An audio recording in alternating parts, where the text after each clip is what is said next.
Hello student, good morning. ये last class में हमने जो एक लीफ के अंदर जो स्टोमेटा है, पत्ती में जो रंध्र होते हैं, उनकी संरचना को देखा था। अब जो हम देखते हैं कि रंध्र है, जैसे हमने ये कहा था कि वाष्पोत्सर्जन ट्रांसपीरेशन की जो प्रोसेस होती है वो रंध्रों के खुलने और बंद होने पर, यानी रंध्र जब क्लोज एंड ओपन होते हैं उस समय ट्रांसपीरेशन की प्रोसेस होती है। तो ट्रांसपीरेशन की प्रोसेस पढ़े या रंध्रों के खुलने या बंद होने की मैकेनिज्म पढ़े, दोनों कॉमन ही बात है। तो हम ये कहें कि रंध्र है, उनकी गति यानी खुलने और बंद होने को कहते हैं रंध्र की गति।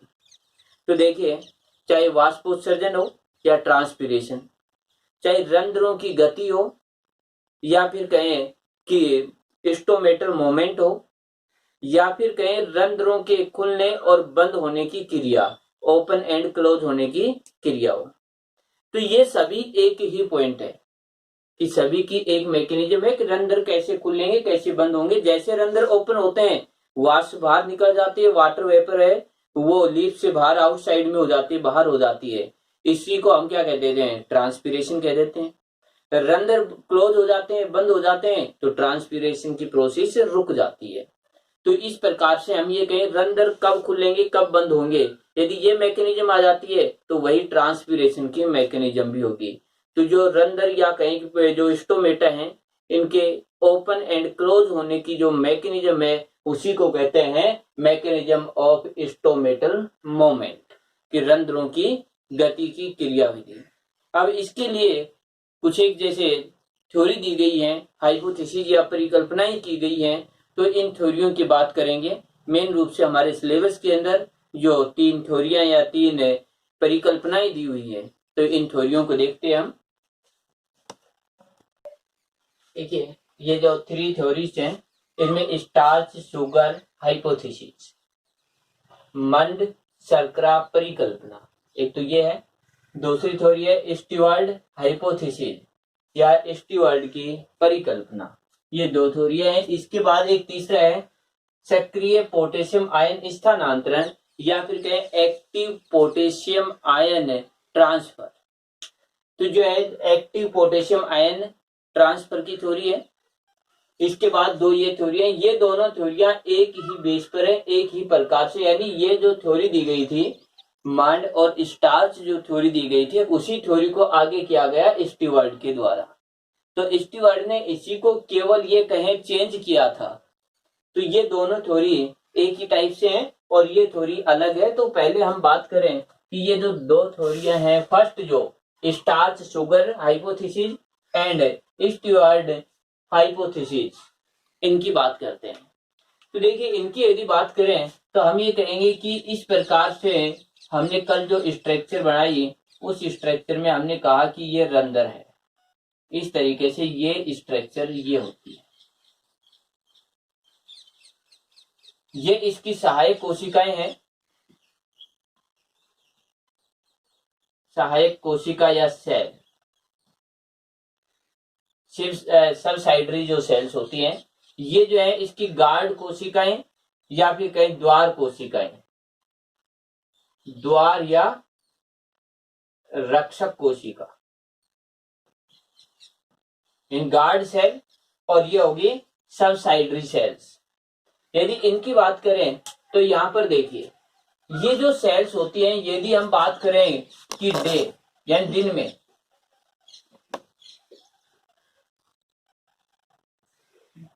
इन डे, तो यहां पर जो ये गार्ड सेल्स होती हैं, तो ये जो गार्ड सेल्स है इनमें होगा फोटोसिंथेसिस या कहें फोटोसिंथेसिस, प्रकाश संश्लेषण।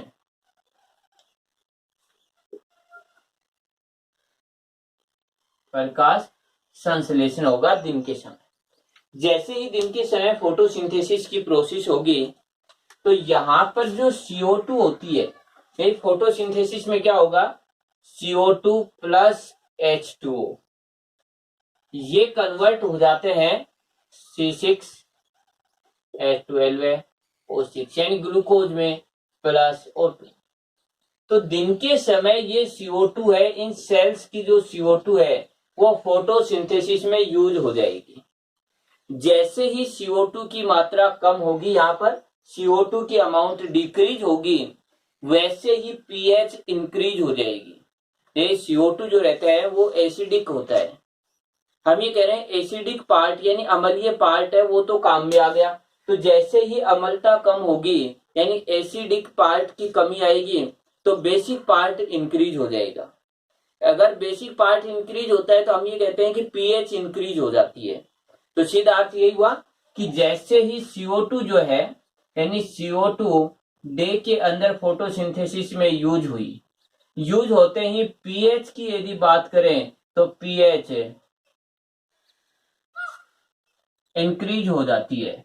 और ये पीएच इंक्रीज होगी तो इस पीएच इंक्रीज होने के कारण यहां पर जो स्टार्च होता है, ये पीएच इंक्रीज हुई तो स्टार्च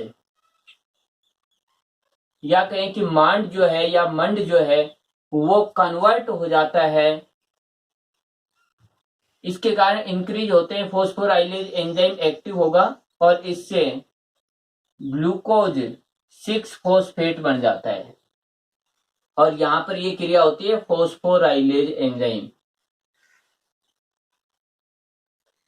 फॉस्फेटेज एंजाइम के कारण। तो जैसे ही फॉस्फेटेज एंजाइम एक्टिव होगा और स्टार्च ग्लूकोज में कन्वर्ट होगा। इससे यहाँ पर स्टार्च जैसे ही ग्लूकोज में कन्वर्ट होगा तो ग्लूकोज में कन्वर्ट होने के कारण यहाँ पर एक ऑस्मेटिक कंसंट्रेशन होती है वो इंक्रीज हो जाएगी। और ऑस्मेटिक कंसंट्रेशन इंक्रीज होने पर इसके अंदर वाटर मॉलिक्यूल्स, ये जो सहायक कोशिकाएं हैं, इनसे इस गार्ड सेल में एंटर कर जाएंगे और जिससे ये टर्गिड हो जाएंगे। टर्गिड होते ही स्टोमेटा ओपन हो जाते हैं। तो एक बार देखिए इस थ्योरी को एक सिस्टमेटिक तौर पर किस तरीके से हम शो करेंगे।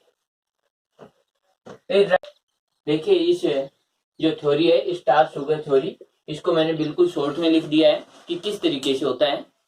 तो यहाँ पर देखिए डे टाइम की बात करें, दिन के समय, तो दिन के समय जो गार्ड सेल्स या द्वार कोशिकाएं उनमें CO2 फोटोसिंथेसिस में यूज आ जाएगी।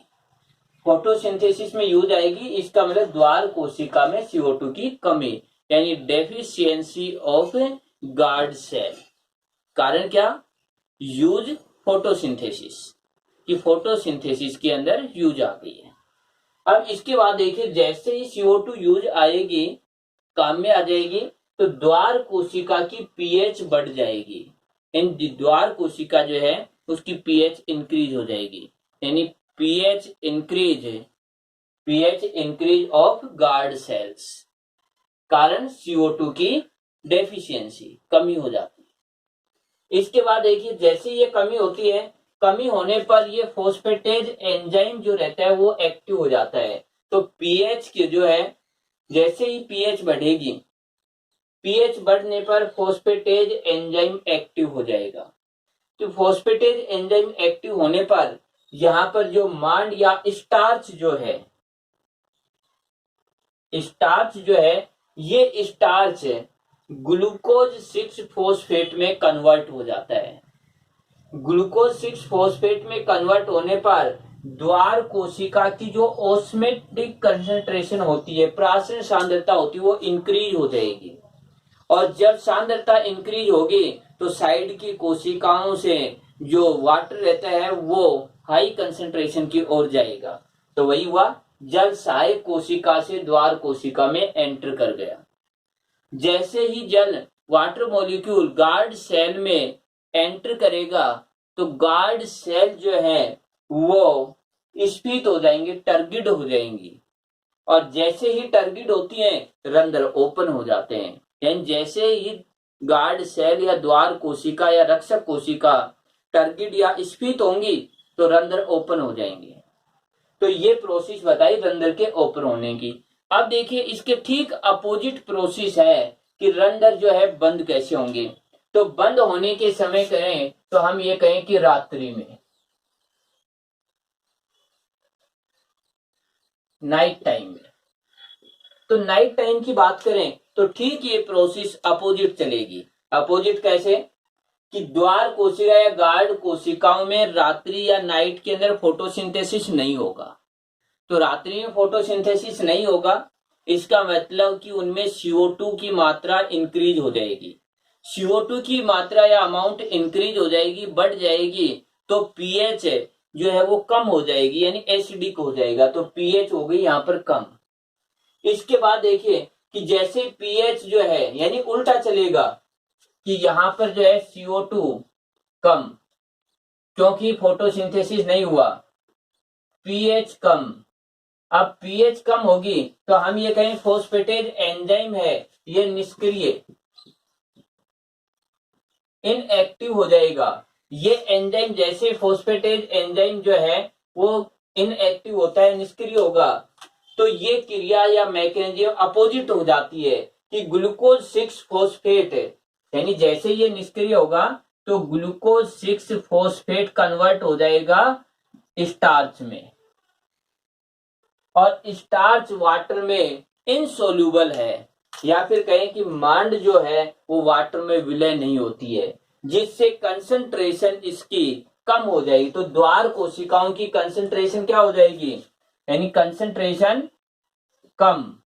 कंसंट्रेशन कम होते ही जल क्या हो जाएगा, द्वार कोशिका से बाहर, यानी जल के अणु है वो द्वार कोशिका से बाहर, और कोशिका सलथ या फिर कहें कि फ्लैसिड हो जाएगी, और इसी के साथ रंध्र जो है वो बंद हो जाएंगे। तो ठीक इससे अपोजिट मैकेनिज्म चली है, तो इसको मैंने लिख दिया, ठीक इसके अपोजिट मैकेनिज्म रहेगी। रात्रि के समय CO2 कम, क्योंकि फोटोसिंथेसिस नहीं हुआ, पीएच कम, पीएच कम होते ही फोस्फेटेज एंजाइम निष्क्रिय, इनएक्टिव हो जाएगा, जिससे ग्लूकोज 6 फोस्फेट स्टार्च में कन्वर्ट होगा, स्टार्च में कन्वर्ट होते ही कंसंट्रेशन कम हो जाएगी। कंसंट्रेशन कम होते ही हम ये कहेंगे कि यहाँ पर जो पार्ट होता है कि वाटर मॉलिक्यूल्स बाहर निकलेंगे, जिससे कि जो गार्ड कोशिकाएं हैं वो स्लथ हो जाएंगी और स्टोमेटा बंद हो जाएगी। अब इसके साथ है जो ये थ्योरी थी, इसी के साथ स्टीवर्ड हाइपोथेसिस या स्टीवर्ड थ्योरी है। तो ये थ्योरी बिल्कुल सेम यही थ्योरी थी, लेकिन इसने थोड़ा सा चेंजमेंट किया, और थोड़ा सा चेंजमेंट क्या किया यहां से, कि इसने इस पॉइंट को यहां नहीं छोड़ा, बल्कि ये कहा कि ग्लूकोज 6 फोस्फेट है, ये ग्लूकोज 6 फोस्फेट केवल यही नहीं रुकता है, ये ग्लूकोज 6 फोस्फेट चेंज हो जाता है ग्लूकोज 1 फोस्फेट में, और ग्लूकोज 1 फोस्फेट हो जाता है ग्लूकोज में। तो यहां पर यह कहा गया कि स्टार्च फोस्फेटेज एंजाइम के कारण ग्लूकोज 6 फोस्फेट में नहीं, देखिए सेकंड थ्योरी की बात कर रहे हैं, इसमें बिल्कुल सेम यही पॉइंट किए, लेकिन केवल थोड़ा सा यहां चेंज किया है। वही कहा कि CO2 की कमी होती है, पीएच बढ़ती है, फोस्फेटेज एंजाइम सक्रिय होता है, और इससे जो स्टार्च होता है ग्लूकोज 6 फोस्फेट में बदलता है, लेकिन ये यही नहीं रुकता है, ये ग्लूकोज 1 फोस्फेट में बदल जाता है, और ग्लूकोज 1 फोस्फेट ग्लूकोज में भी बदल जाता है। अब इसने ये कहा कि ग्लूकोज 1 फोस्फेट और ग्लूकोज 6 फोस्फेट के कंपैरिजन में वाटर में अधिक सोल्यूबल है, अधिक विलय है, और अधिक विलय होने के कारण, अधिक सोल्यूबल होने के कारण कंसंट्रेशन और हाई हो जाती है, यानी यहाँ पर जो कंसंट्रेशन होती है उसके कंपैरिजन में इस थ्योरी के अकॉर्डिंग कंसंट्रेशन गार्ड सेल्स की बहुत अधिक इंक्रीज हो जाती है, और जिससे वाटर मॉलिक्यूल्स यानी वही पैटर्न कि द्वार कोशिकाएं जो हैं बिल्कुल यही कि द्वार कोशिकाओं में प्राशन सांद्रता पहले के कंपैरिजन यानी इसके तुलना में अधिक बढ़ेगी।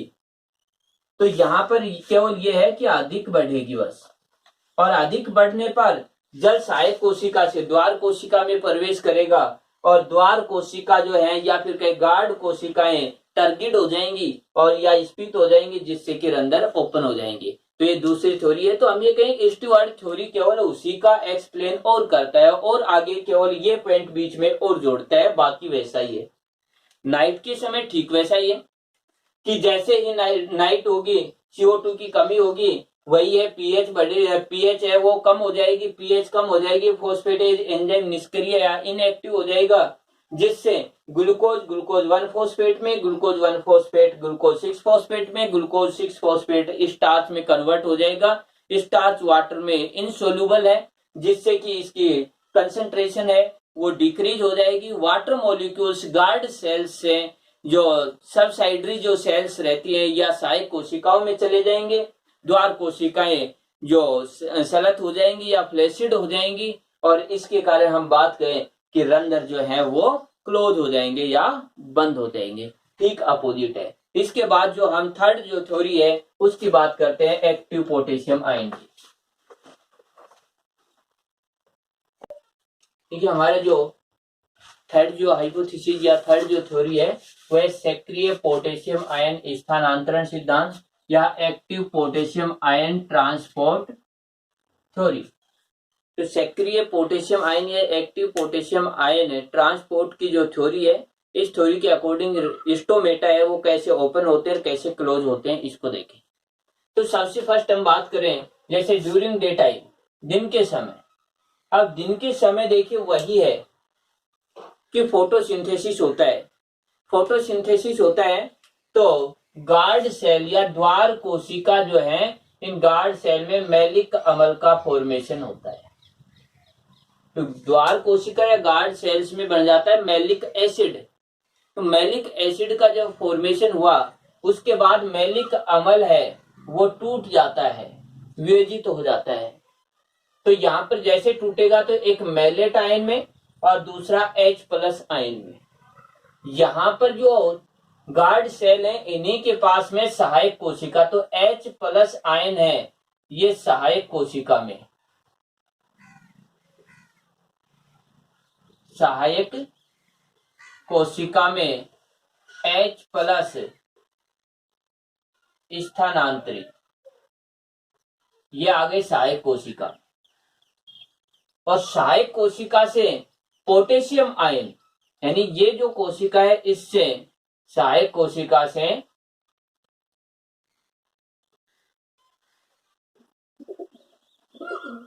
सहायक कोशिका सबसाइडरी सेल से सहायक कोशिका से पोटेशियम आयन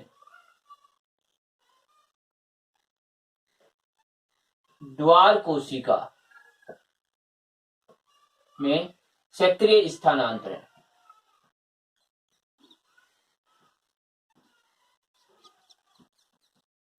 देखिए ये जो सहायक कोशिका है, इन सहायक कोशिकाओं से पोटेशियम आयन है, ये पोटेशियम आयन आ जाते हैं इधर द्वार कोशिका में।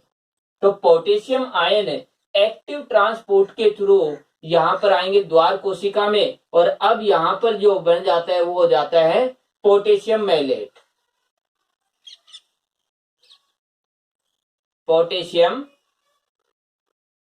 मैलेट, पोटेशियम मैलेट के कारण यहां पर जो है कंसंट्रेशन इंक्रीज हो जाती है, यानी ये कहीं द्वार कोशिका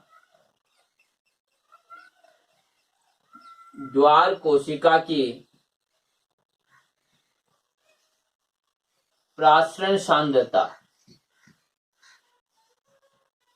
बढ़ेगी। प्रासरण सांद्रता बढ़ेगी तो जो जल के मॉलिक्यूल्स होते हैं, जैसे ही प्रासरण सांद्रता इंक्रीज होगी तो सहायक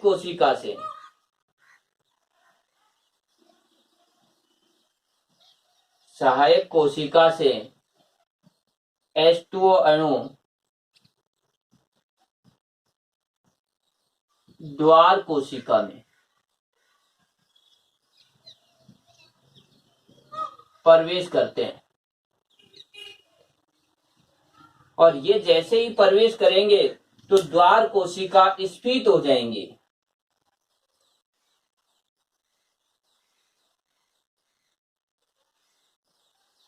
द्वार कोशिका स्फीत, और इसके बाद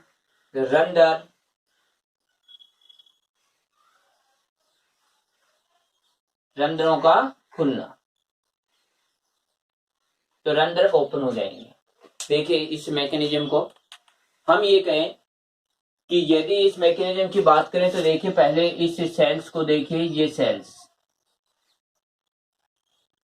और इसके साइड में जो सेल्स हैं वो सेल्स हुई सहायक कोशिका, जो हमने स्ट्रक्चर पढ़ी है। यानी ये तो हुई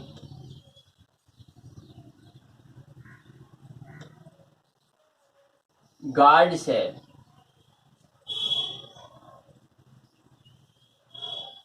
इसके बाद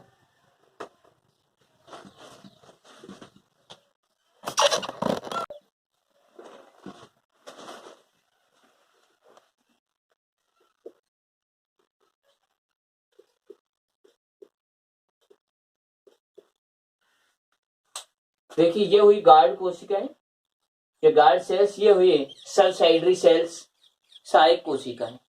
अब सबसे फर्स्ट में क्या होगा कि दिन के समय, ड्यूरिंग डे टाइम, यहां पर इस गार्ड सेल्स में मैलिक एसिड का फॉर्मेशन, कि इस जगह पर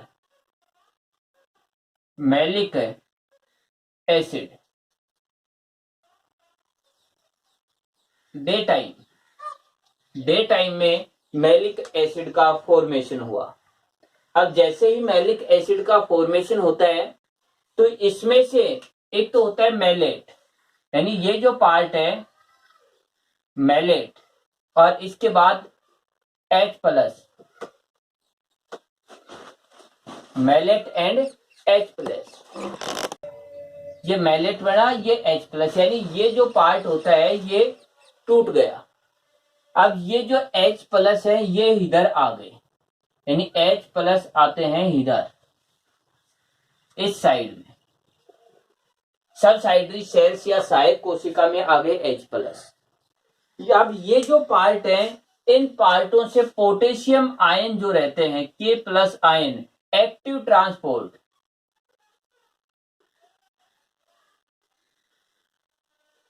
पोटेशियम आयन है वो एक्टिव ट्रांसपोर्ट से यहां एंटर कर जाते हैं, इनफ्लेक्सिस हो जाते हैं, कि यहां पर जो है गार्ड सेल्स होती है, इनमें पोटेशियम आयन एंटर करेंगे।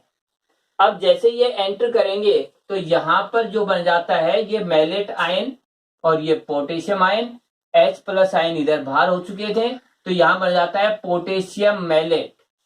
तो ये जो पार्ट है देखिए कि द्वार कोशिका में मैलिक अम्ल का निर्माण, मैलिक अम्ल का वियोजन हो जाता है, इसके बाद मैलेट और H+ बनते हैं।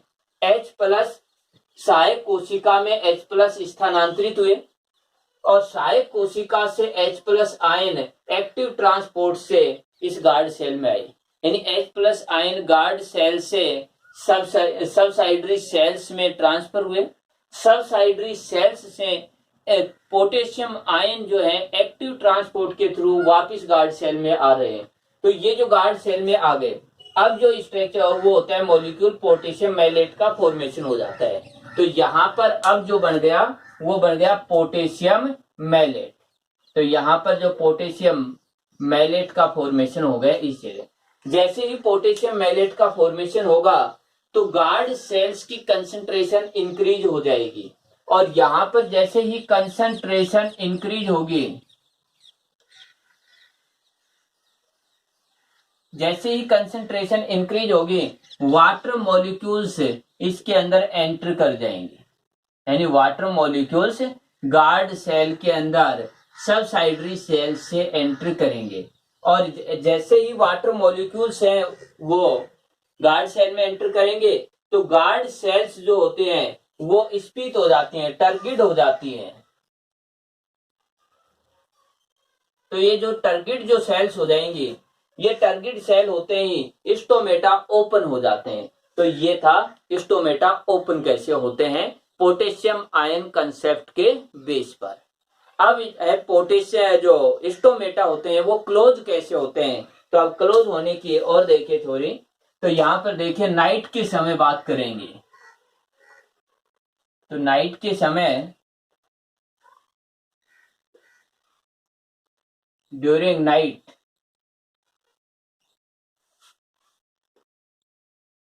रात्रि के समय, रात्रि के समय देखिए फोटोसिंथेसिस नहीं होगा, यानी फोटोसिंथेसिस या प्रकाश संश्लेषण,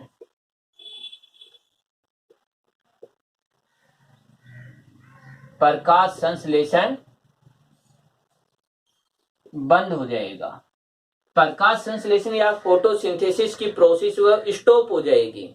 फोटोसिंथेसिस स्टॉप होने के बाद यदि हम बात करें तो यहाँ पर देखिए क्या होगा कि जैसे फोटोसिंथेसिस की प्रोसेस स्टॉप होती है तो द्वार कोशिकाओं में यानी गार्ड सेल में,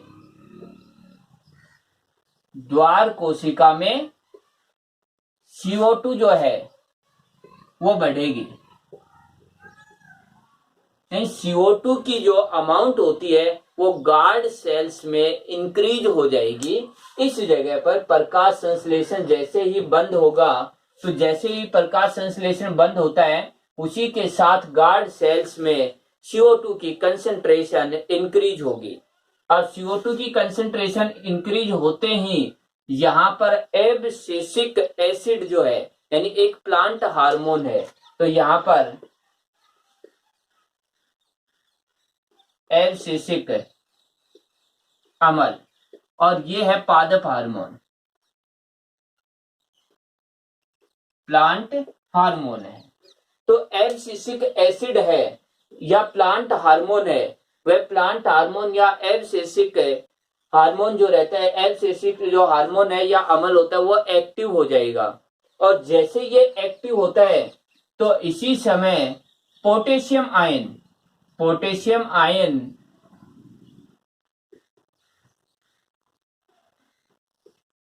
द्वार कोशिका से सहायक कोशिका में, सहायक कोशिका में तथा H+ आयन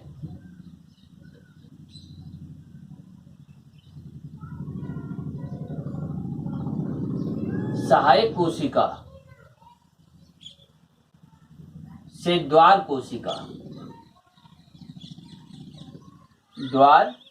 कोशिका में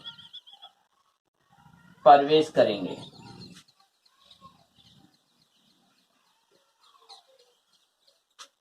देखिए कि हम ये कह रहे हैं कि जैसे एब्सिसिक एसिड एक्टिव होगा तो जो गार्ड सेल्स होती हैं, इन गार्ड सेल्स के अंदर जो यहाँ पर हम ये कहें कि पोटेशियम आयन आए थे, K+ आयन यहाँ पर आ रहे थे, ये K+, ये यहाँ पर जो गार्ड सेल्स में आए थे ये वापिस सबसाइडरी सेल्स के अंदर या सहायक कोशिका में चले जाएंगे, यानी ये वापिस इसमें चले जाएंगे।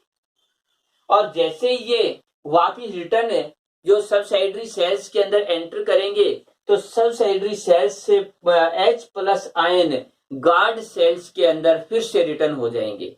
और जैसे ही गार्ड सेल्स के अंदर ये रिटर्न होंगे तो रिटर्न होते ही यहाँ पर जो है बन जाएगा भाई जो मैलिक एसिड, और मैलिक एसिड बनते ही यहाँ पर जो कंसंट्रेशन होती है वो लो हो जाएगी। तो यहाँ पर हम ये कहें सांद्रता डिक्रीज हो जाएगी, कम होगी।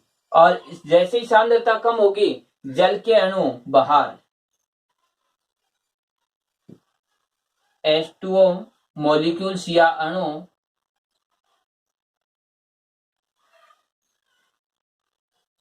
द्वार कोशिका से सहायक कोशिका में, और इसके साथ ही हम ये कहेंगे कि सहायक कोशिका फ्लैसिड हो जाएगी, छलत हो जाएगी। जो द्वार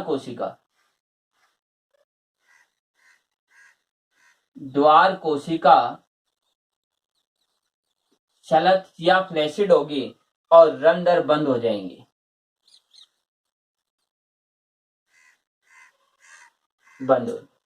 देखिए इसको एक बार कि नाइट के समय फोटोसिंथेसिस की प्रोसेस एब्सेंट हो जाएगी, जिससे गार्ड सेल्स होती है उनमें CO2 की अमाउंट इंक्रीज हो जाएगी, जिससे एब्सिसिक एसिड जो रहता है ये प्लांट हार्मोन है, ये एक्टिव हो जाता है।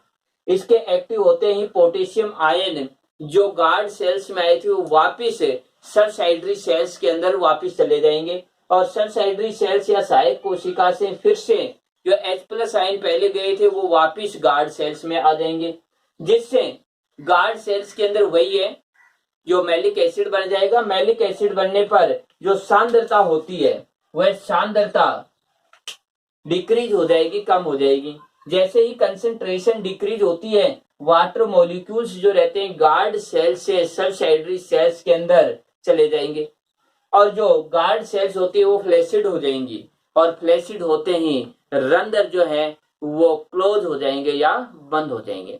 तो रंध्रों के क्लोज और ओपन होने की ये थ्योरी थी। इसमें से देखिए बहुत ही इंपॉर्टेंट है, सबसे सही यानी सबसे सक्सेस जो थ्योरी है वो यही है पोटेशियम आयन ट्रांसपोर्ट की। अब यदि इसकी बात करें तो इसके अंदर ये क्वेश्चन आता है कि रंध्रों के ओपन एंड क्लोज होने के लिए किस आयन की रिक्वायरमेंट होती है, तो पोटेशियम आयन की रिक्वायरमेंट होती है। तो ये हमारी जो 3 थ्योरियां थी। अब देखिए इसके बाद